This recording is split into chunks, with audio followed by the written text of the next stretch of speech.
Bonjour Julie, bonjour Pablo, bonjour Sam, bonjour tous les petits copains. Vous savez ce qu'est un lombric? Un lombric, c'est un ver de terre. Et si vous ne le savez pas, je vous apprendrai aussi que les taupes, notamment, aiment beaucoup manger des vers de terre. C'est pour ça que Taupe et Mulot nous proposent la tarte au lombric. Entrez vite, chers arbitres, nous vous attendions avec impatience. Cette fois, le sujet de notre concours de cuisine est à mon avantage. Réaliser une tarte au lombric révolutionnaire. Claironne taupe, radieux. Révolutionnaire. Ce prudent popotier de Mulot n'a pas la moindre chance. Je tiens enfin une première victoire.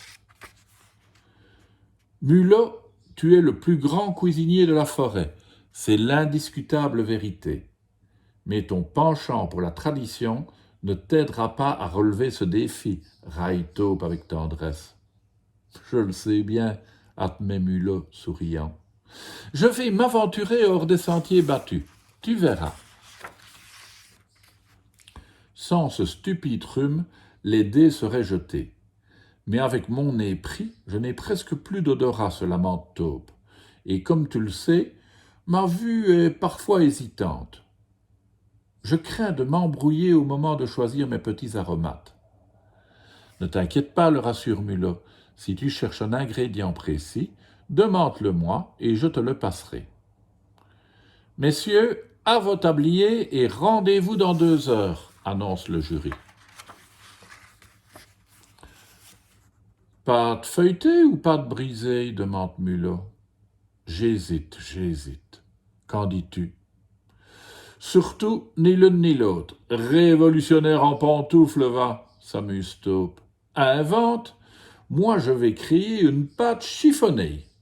Pour commencer, je vais tamiser cette belle farine de blé.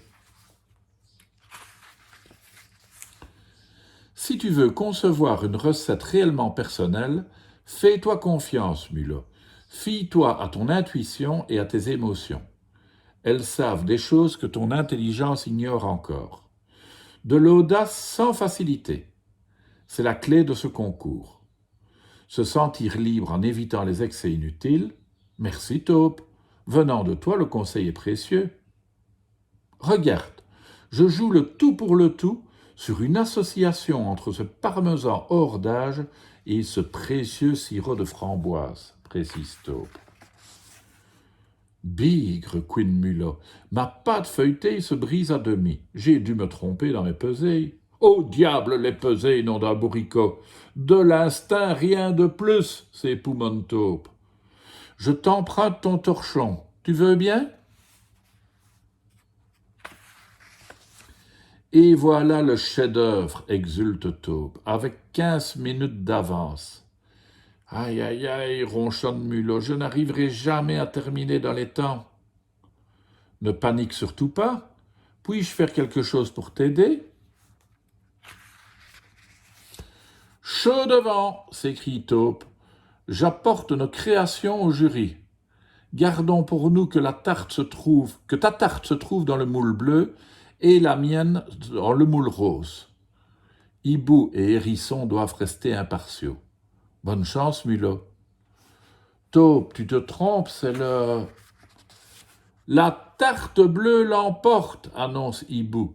Cette tarte au lombric soufflé sur craquant de cacao est aussi audacieuse qu'exquise. Un miracle d'équilibre. La bleue, c'est l'œuvre de Mulot. Une fois de plus, j'ai perdu. Bravo, mon ami.